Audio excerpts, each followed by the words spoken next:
Amen. Great to see you in Bible study today. And we started last week a series on Prepare to Die. So we're going to look at that probably only this week, and next week is the plan. Just to go through some practicals. Last week we discussed spiritually preparing to die, because how many know we're all going to die? Back onto this great subject first thing Sunday morning.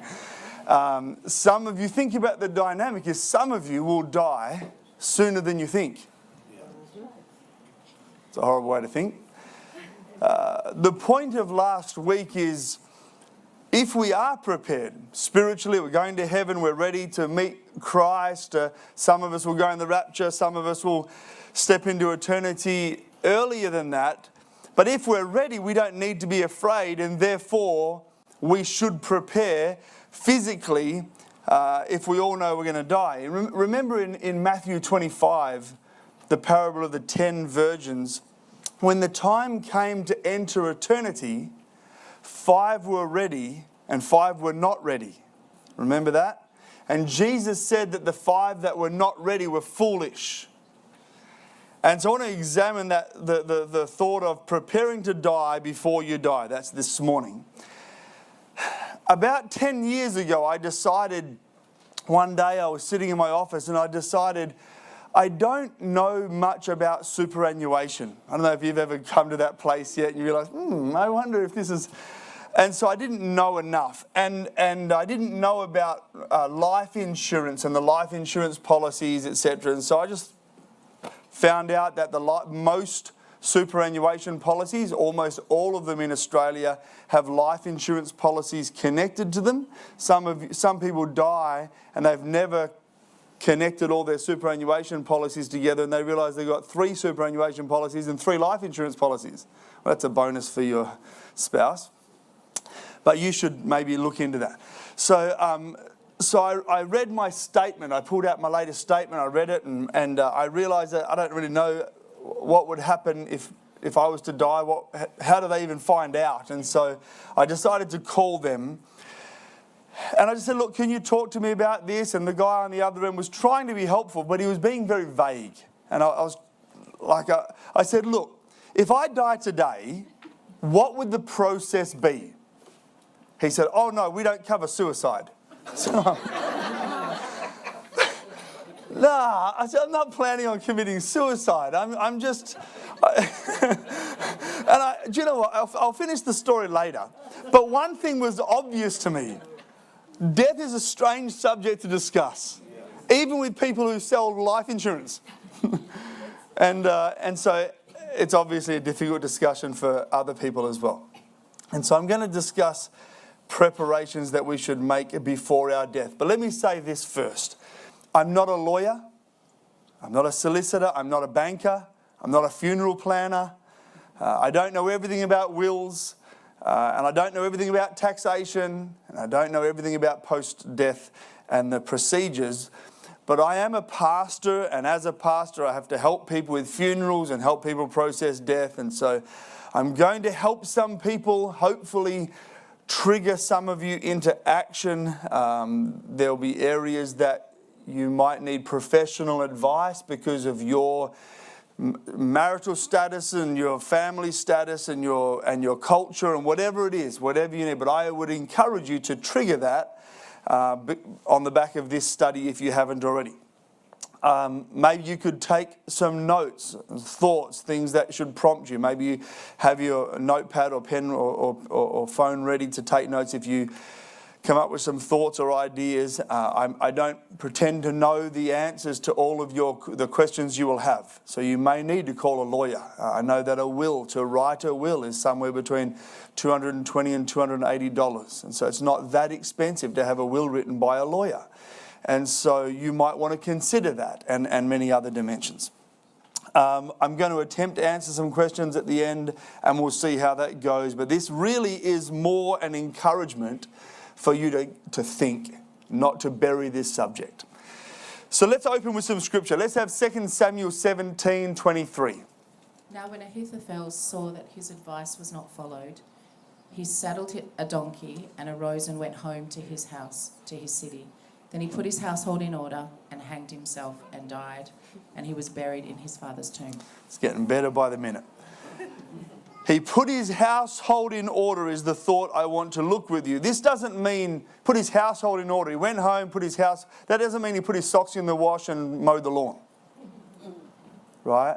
That means he set things in order for his death to take place. And in the Cambridge it says, he gave charge concerning his house, he arranged his affairs and made his will. So he hadn't done that. He realised, I'm going to kill myself. I'm not advocating that. But I'm going to kill myself. So I better have things in order so that my family are going to be able to function after I die. And he wasn't prepared for that. Maybe he had assets in his name. Maybe his donkeys were in his name. Maybe his field was in. He had to do the sandal thing, to get the field out of his name and in his wife's name, and make sure his children were taken care of. And so we read that, put his house in order, like he painted the window frames and then he killed himself. But that's not what it was happening. That could have been a few days, it could have been a year, and sometimes this might take some time, but then he was ready to die. That's the key component. There's actually another time that God told someone, you're going to die, get your house in order. Let's have that, Isaiah 38 verse 1. In those days Hezekiah was sick and near death, and Isaiah the prophet, the son of Amos, went to him and said to him, Thus says the Lord, set your house in order, for you shall die and not live. And exactly the same thought. The one commentator says, make your will and settle the affairs of your family. And so this is God's will. God says, I want you to go home, write a will, you settle all the affairs, make sure there's no debts, etc. And you set some things in order because you're going to die, because it wasn't actually done at some point to the degree that God thought it was ready. And so... Pastor Greg Mitchell actually did a one-shot study a few years ago, a little while after Pastor Wayman Mitchell, his father, died, and he actually did a shot on preparing to die or preparing for the end or something to that effect. And it was interesting because I was able to hear that in the last couple of weeks. And so he says in there, no Christian should not have written intentions. It's an obligation. 1 Timothy 5 verse 8. But if anyone does not provide for his own, especially for those of his own household, he has denied the faith and is worse than an unbeliever. Okay, so that's true, obviously, while you're alive. But a wise man's going to think about this in case he happens to die and he can have the opportunity to take care of his household. I also want to just say that this study has relevance to 17-year-olds as much to 70-year-olds.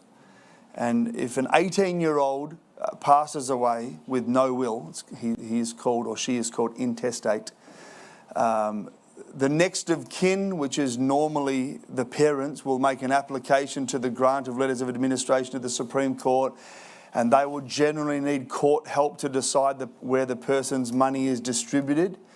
And eventually, after a period of time, it'll probably go to the parents first, then the siblings, and then to the grandparents, and then from there. But number one, it might not go to where you want. In other words, if you're 18 and you've got a passion for this or a passion for that, and you have $1,000, couple thousand, or you might want to think about your funeral, but you might want to put the money where you want it. And number two, it takes way more time, and then three, it costs money. So you might have a little bit of money, but it gets used up, and then your household has to actually pay for your estate to be settled, which ends up being nothing. So even if you have a little bit of money, it's worth just writing a will. It's not a difficult thing. And so my encouragement to every adult and those approaching adulthood is that you understand these things and you don't just ignore them. So I want to look at with you in the next couple of weeks just in the context of thinking. So number one is think about conversations. There's just a little bit of a practical one, and this is where it gets really sticky for some people. But I have had conversations with people who have had loved ones die, and they wish that they had certain conversations. And so this is not a complete list, and maybe we can even open it up here. But who do you want to have your children if you and your spouse were to pass away right now? It's a great, worthy discussion if you have children under the age of 18. Who would raise them? Whether, and again, this is a sticky one, but whether you should be allowed to remarry, whether they release you to remarry. So after they pass away, do you feel, oh, but I'm ruining my memory with them? And do you have a release for that? Where do you want to be buried? Do you have a will for that? A desire? And we'll talk about this again when I talk about wills. But do you want to be cremated or buried? Or do you care? I mean, some people say, I've had the conversation many times where people say, is it okay for Christians to be cremated? Anyone ever heard of that? And I've heard that many, many times. The answer is it's no problem. There are many people that die in house fires, they still can go to heaven. And so if your body is, God's pretty smart. The Bible says the graves will give up their dead. Well, after 100 years, there's nothing much left in the box. And so you think God's like, oh my goodness, the body's gone. What am I supposed to do? He knows where the DNA is. He's pretty good at this. And so if the body is burnt or the body is buried, it's not really a big issue with God. He's not stumped by that. It's not an issue. It's a body. The spirit is gone and the person is in heaven in the case of Christians. And so it's worthy of discussion. Do they really want to donate organs? Some people are really passionate about donating organs because of something that's happened in their life, and they just feel passionate about that. And how your dependents will financially survive. And so if you have a spouse, so talk about that. How will you survive without me? And some husbands are like, can't wait, I'll make a stack of money. Imagine how much I'll save. No, but often it is the other way around, isn't it, in the Christian values. But it's worthy of a discussion. How are you going to survive? Some husbands have been working for years and years and years, and their wives have stayed home and raised your children, looked after your home. What are you doing for her? And then the other dynamic, I was talking to a pastor this week and he mentioned this. I thought, I'll mention this. He said, I'm not ministering this week or in these 2 weeks on regret or anything like that. But maybe in those discussions, say everything you want to say. Make sure that you have actually said, I love you and I forgive you, and, say everything you've needed to say. So let's open it up. Anything about those things, conversations that I'm not picking up on, I don't remember. Things that you think should be talked about. Awkward discussions or dynamics. Anthony. One other thing, if you do write out a will, you've got to renew it. We'll talk about that in a minute. That's good. That's good. Discussions first.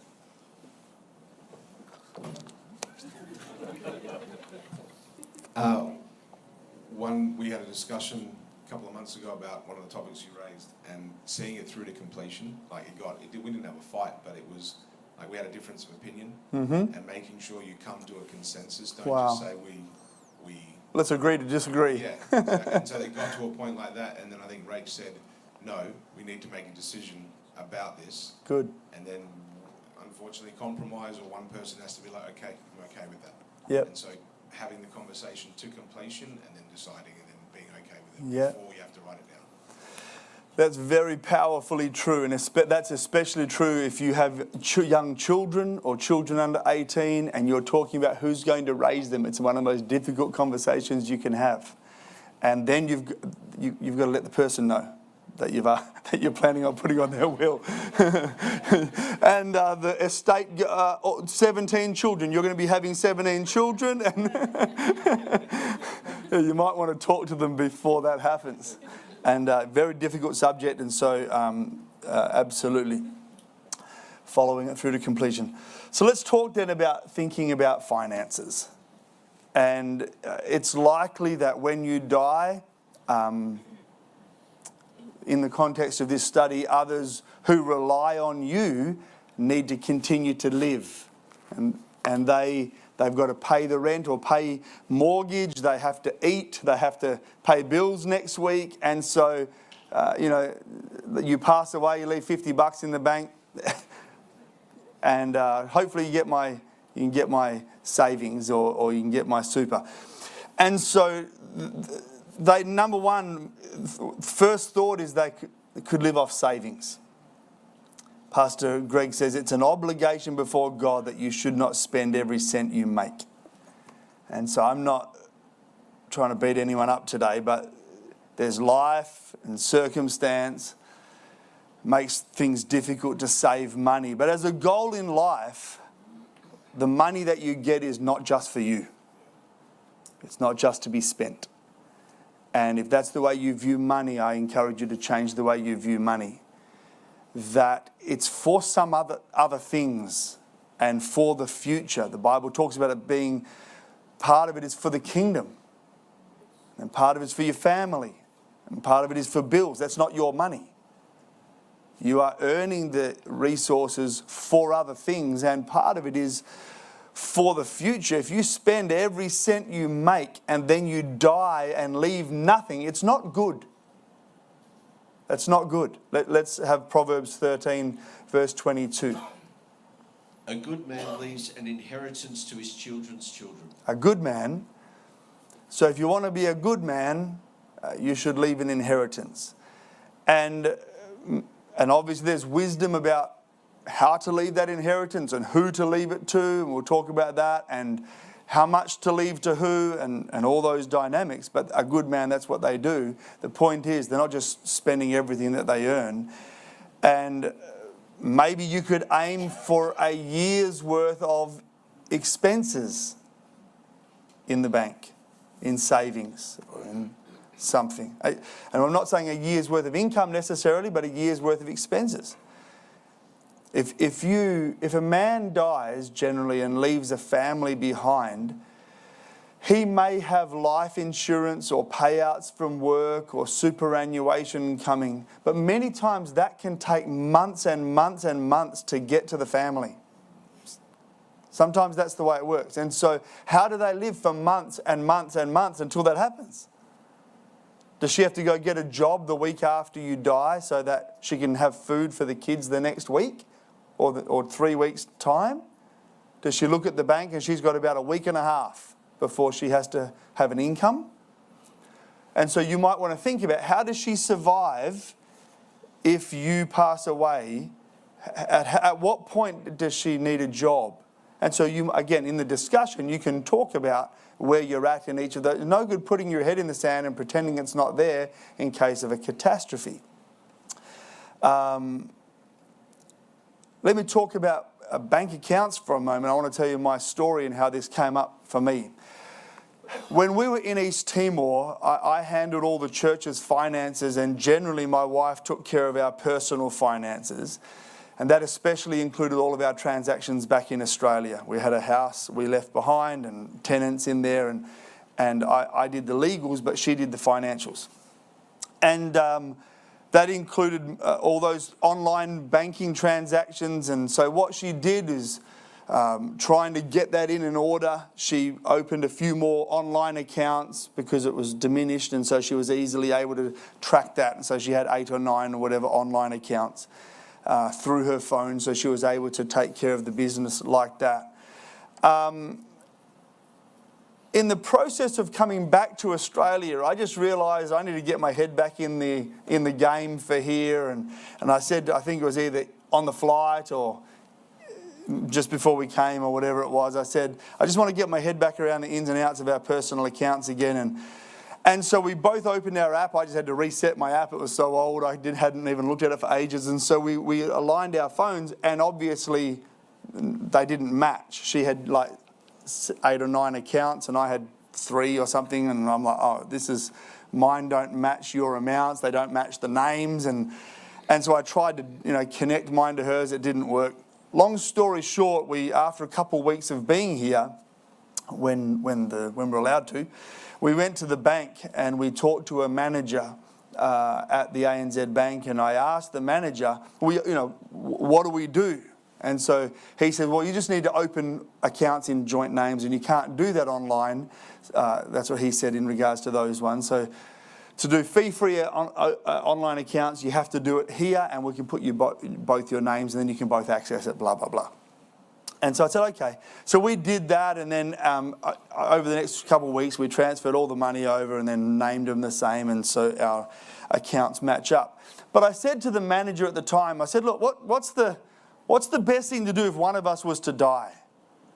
And he just said, if the accounts are in both names, they were basically saying the spouse should be still able to access the accounts. He says, but it's my personal recommendation is to have to immediately transfer the money into an account that is just in your own name. So I have since talked to a bank manager at NAB just recently in leading up to this, and she was more clueless about it.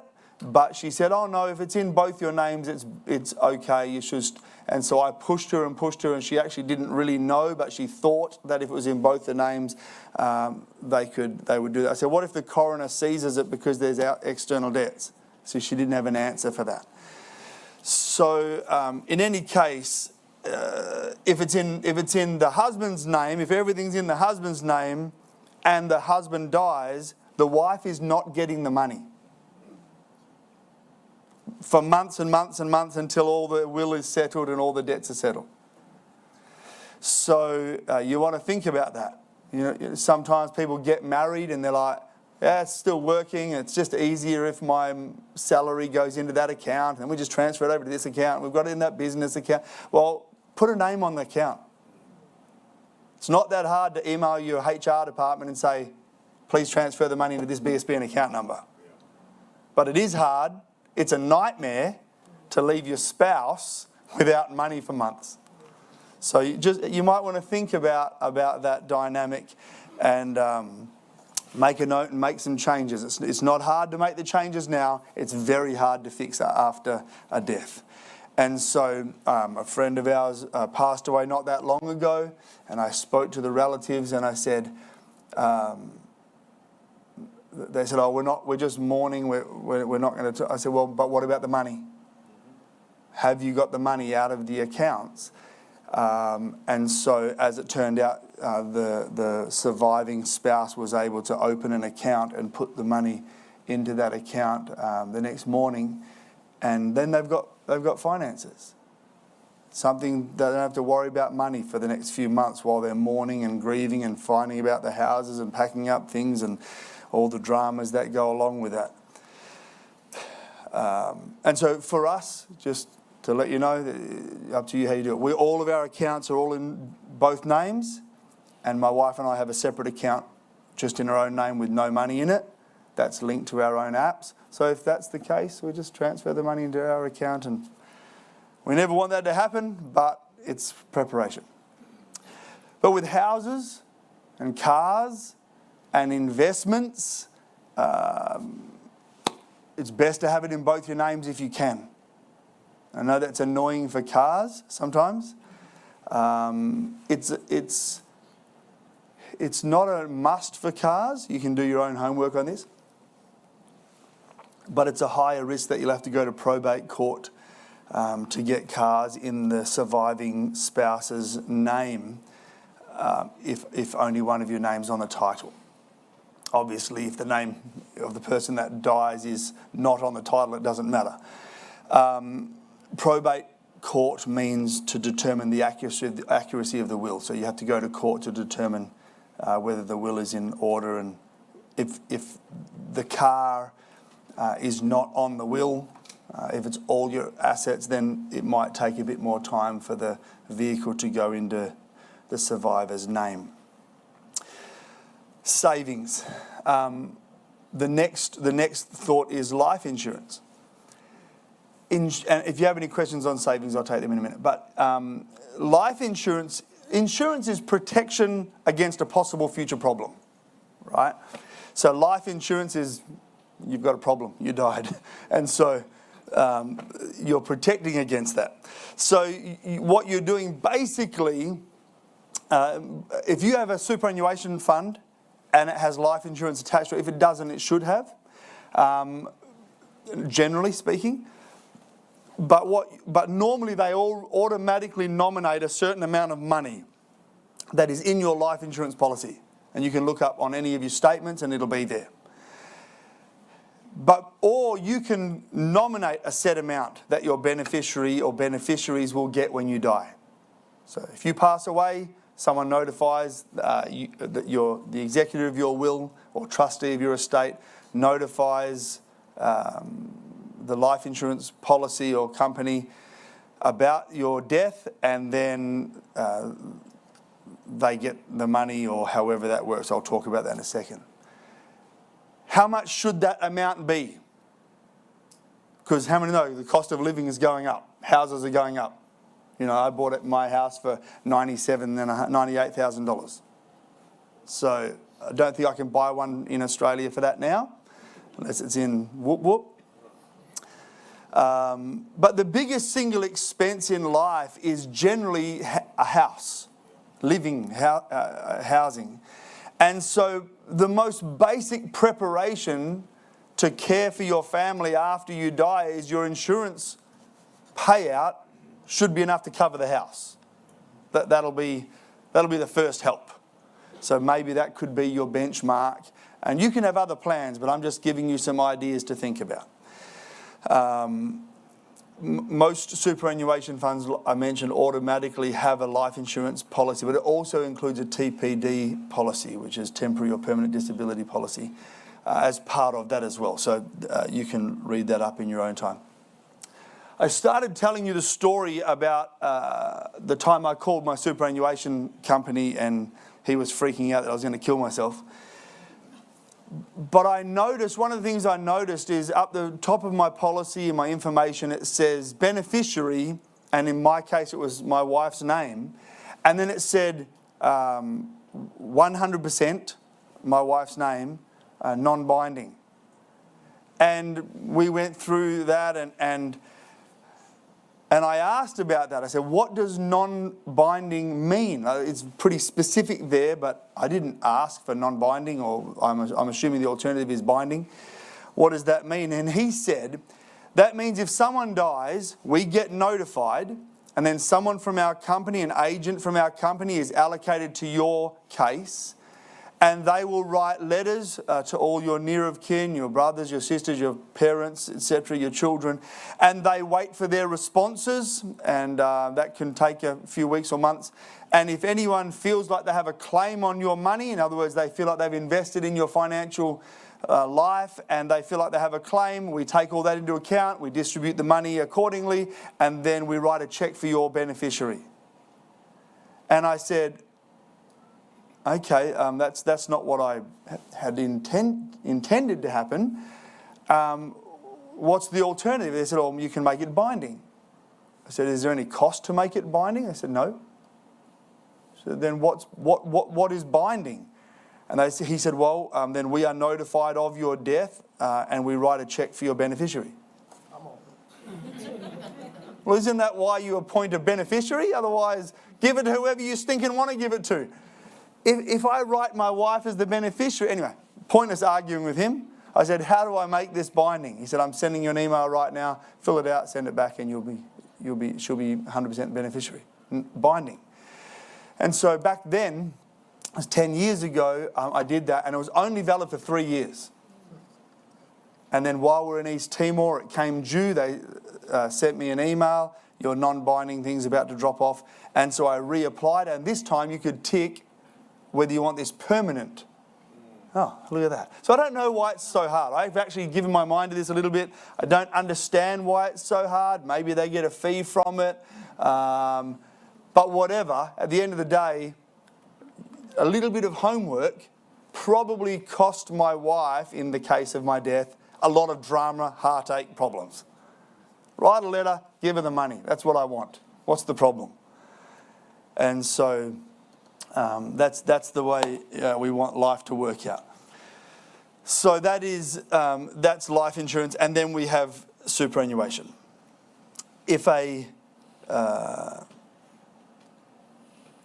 death benefit is paid to a dependent of the deceased, it can be paid either as a lump sum or an income stream. In other words, if you have children, you pass away, they can receive your superannuation as an income stream if that's what you choose.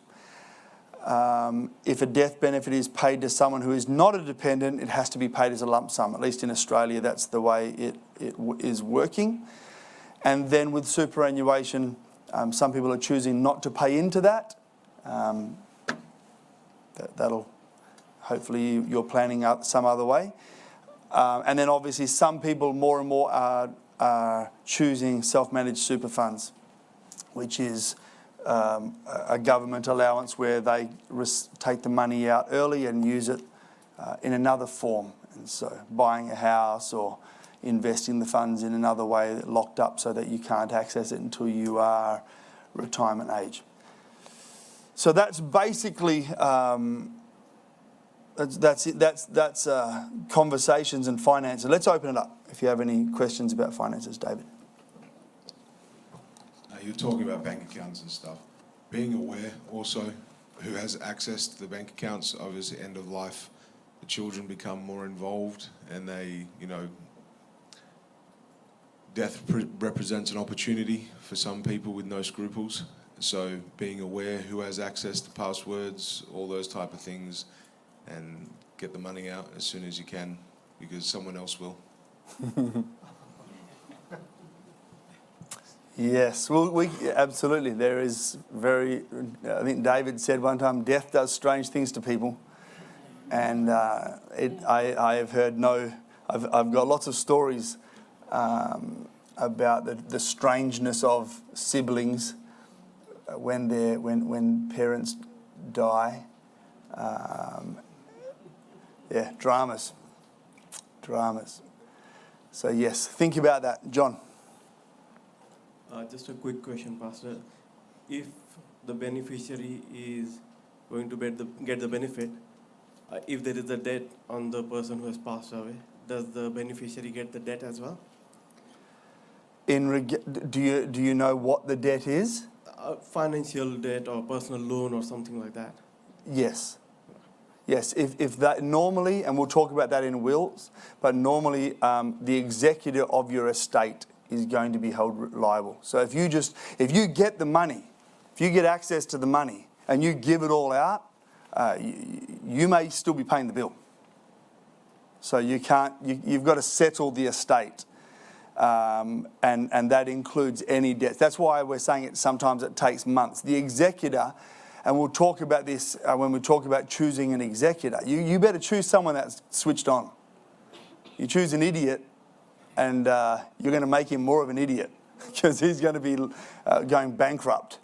So yes, if you've got outstanding debts, loans, tax especially, you are paying the tax, the executor will be liable.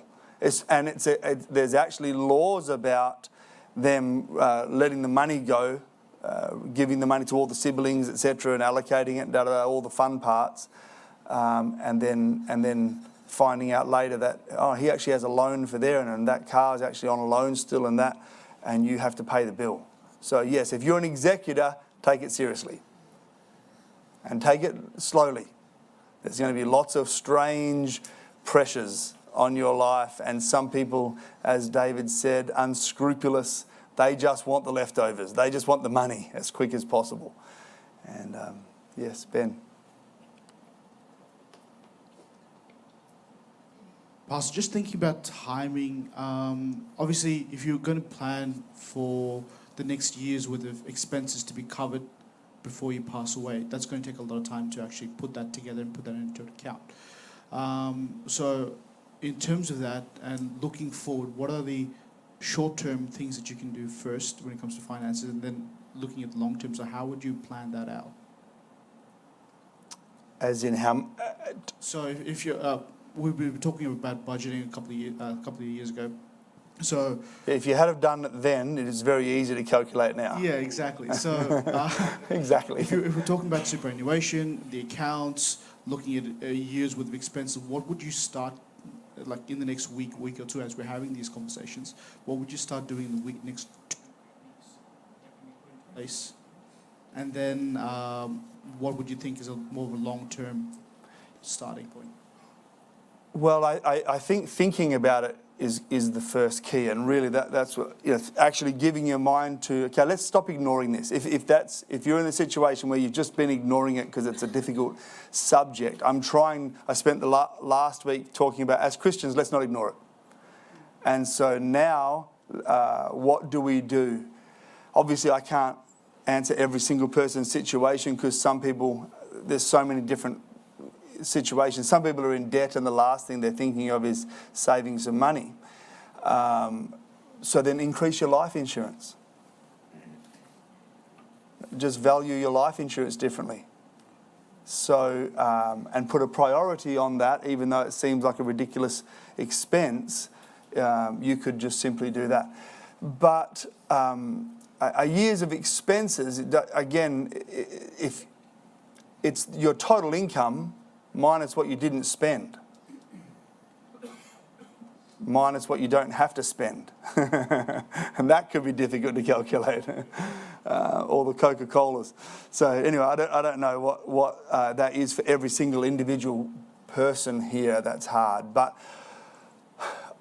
a little bit of frugality. Again, I can't talk to every person's situation. I don't know how loose you are with your money, how tight you are with your money, if you're doing the absolute, you're living on the bare bones, if you're renting a house, if you're renting your mum's granny flat, or if you're paying way too much for a house that you don't need. So there's just so many situations, and people are right now, when they're young, they're in the middle of investments. And when we were young, when we got married, Sky was 18.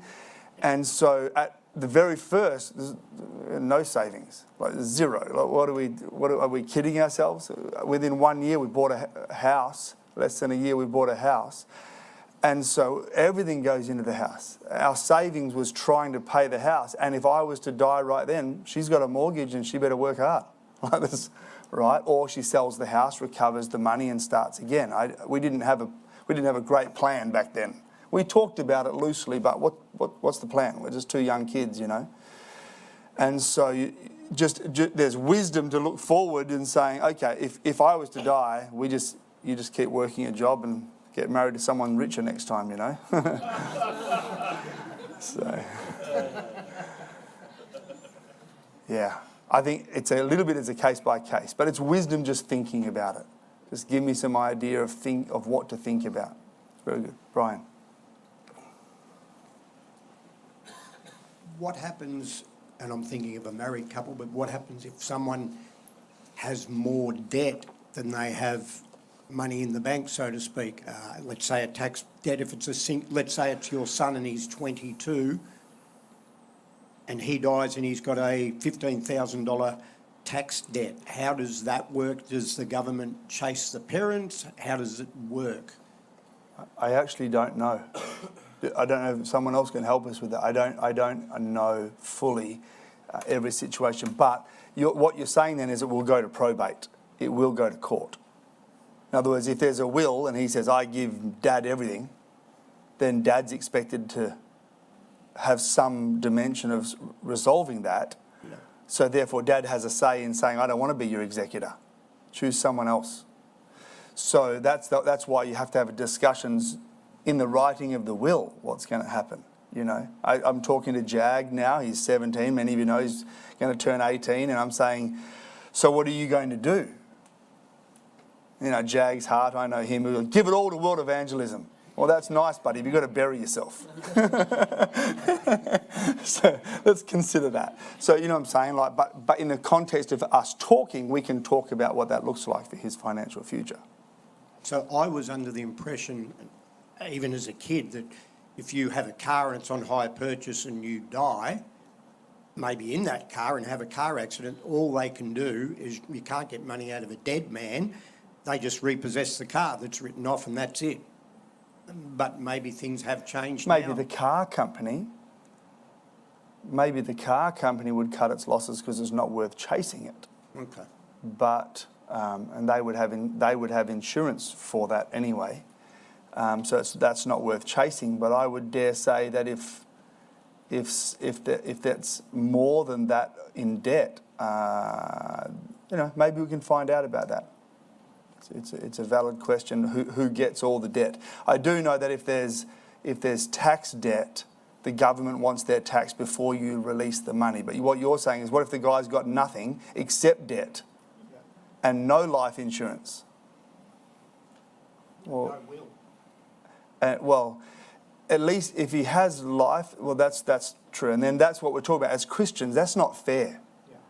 So that's why I'm saying write a will. As a Christian, that's not fair to just dump your life's problems on near of kin and say, hey, I didn't take care of my own finances, but maybe you can fix them for me. You can bury me and you can, well, maybe a preparation would be wise. So it's very good. Shalom, did you have your hand up? Pastor, if you have kind of worked according to what you're saying, that assigned a beneficiary person who can execute your will correctly, does the person get the whole amount, or is there a tax on the payout which the government pays you? Say if you have insurance of $100, so does the government pays the beneficiary $100, or do they cut some taxes in terms of early passing of that person? In Australia, there is no inheritance tax. So I'm assuming that applies to super. I don't know if someone can help me here. You guys are all well read on the subject. Just wait for Pastor to tell you. I'm not a lawyer. I'm not a tax accountant. In England and in America, the government has stayed Labor for long enough now that they want everything. So you can do what you want with that. But I don't want to preach politics. But it's become to the point now where they are taxing inheritance. In Australia right now, there's still no tax on inheritances to date. And I'm assuming that would include superannuation, because it's something that you have been taxed. Well, that's been paid already via your employment. So I would dare say that would be part of your inheritance. I can't see that would be taxed at this point. But I don't know. I will find out. Yes. Oh, sorry if you're not. Sorry. Pastor, when you said in the conversation that the life insurance, the superannuation, if you check, they all have a life insurance. So what? Most of them, as far as I know, most of them do. And I did a little bit of research on that, and it says it's a standard thing in Australia that they all have life insurance policies. So most of them they have, and so but they have in a lowest bracket. Yes. Which was when I checked last, it was like only 15,000 your life insurance was, and you're paying for years, and 15,000, and so when you increase it a little bit, and so as everyone is concerned about the debt, what about the car and stuff like that? If everything comes under a life insurance, you can increase your life insurance to 500,000, and yes, you paying weekly or whenever the superannuation goes there from that, but it covers the whole your mortgage, your car, and everything under one. It's going to get harder and harder in Melbourne to cover your mortgage and your car for 500 like grand, isn't it? 500 or more. But I agree. I've never heard it at 15,000. It was 15,000. I'm not calling you a liar. I'm just saying that is bizarre. I've never heard that be that low. It used to be, even 25 years ago, it was 250,000. So I've never heard it be. That's a pretty cheap life. 15 grand, you can't even buy a car. Okay, I'm not. Maybe you could have another look and see if it's increased, or call your life insurance policy and ask them, is that all I'm worth? Is that what you're saying? Are you racist? Is it because I'm Indian? Or? I'm saying, what's the deal here?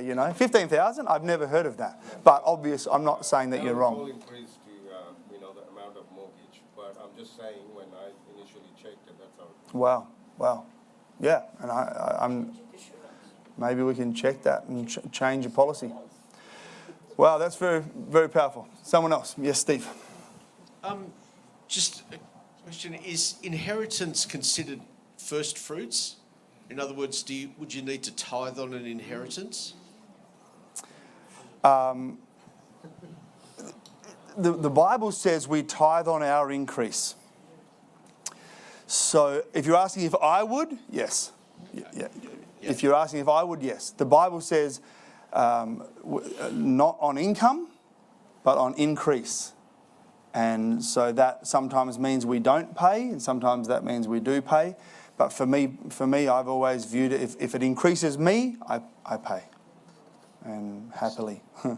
So yes, if it was my relatives' savings and they are giving it to me, so yeah, but it's already been tithed on. Or they tithed on it. So that's the way I would view it. It's you do with what you want, but I would say yes. Good questions. Good questions. Gavin. Yeah, Pastor, I'm the middle child, one of three brothers, three boys. Brought up in a very respectful home. 2018, I lost my dad. 2019, I lost my mother. We were very organised. We took a lawyer to Newcastle to get the will all sorted and rubber stamped. And Before, yeah. So we were very organised. But the point I want to make is this whole topic can't be underestimated. We were organised. We are very respectful of each other. Yet there's challenges when it comes to contents as well. Like, for example, who's going to get that football jumper? Who's going to get that stereo? You know what I'm saying? So the point that I'm making is it is a challenging thing. The grief of losing loved ones is, you can't even describe what it's like. But then, the emotional pull, I think I should get that football jumper, right? So it's really worth taking seriously and putting things into action, because you save yourself a world of grief if you do that. Yes. And next week we're going to talk about writing wills, and we're going to go into that a bit more, but I appreciate that launch because many times I've always written my own will, and it's legal and I've had it checked by a lawyer.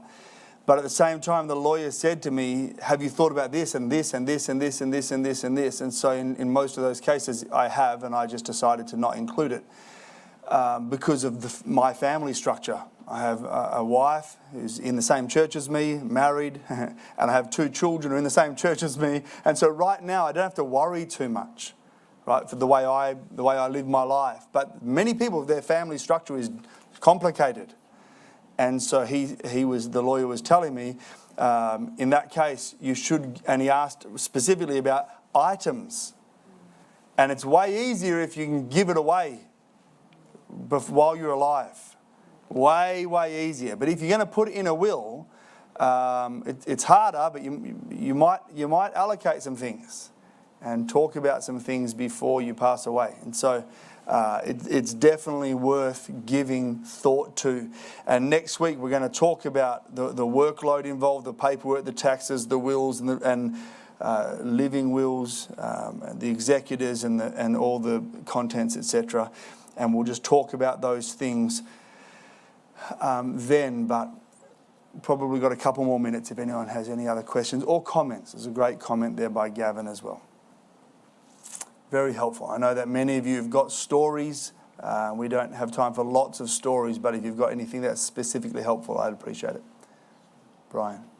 I heard a story. I heard someone once say they had a lot of possessions, and what they did, they divided their possessions up into 5 groups and had a raffle for the pull out of a hat. Okay, you get 1, you get 2, you get 3, you get 4, you get 5, and those items were already split up. Yeah. And that was it, and you got what you got. Do you know what? We can laugh at that. But it's a good idea. How are you going to do it? In other words, I don't have all the answers. I'm not coming up with all the answers. You've got to figure it out. Someone gave some thought to dividing it into 5 and figuring out a raffle and save the arguments. Take my hat off to them. Because it is not an easy job. So, very good. Yes, Josh. Pastor, when I look back at writing a will or preparing the preparing documents and setting a house in order, one of the things that was challenging for me was just the amount of work that's involved. And when I started this process of the joint bank accounts, going to the bank all the time and all, I was like, I don't want to do this. This is just the pure time that's going to take from our lives. I was like, you can probably it's laziness, but I didn't want to do it. But then just setting aside time each week, little by little, now coming to a point where I've just got to put the document together or update something in a document. That's way more easier than just putting it off every week, like just out of the sheer not wanting to do it, just someone the work that's involved in it. Yeah,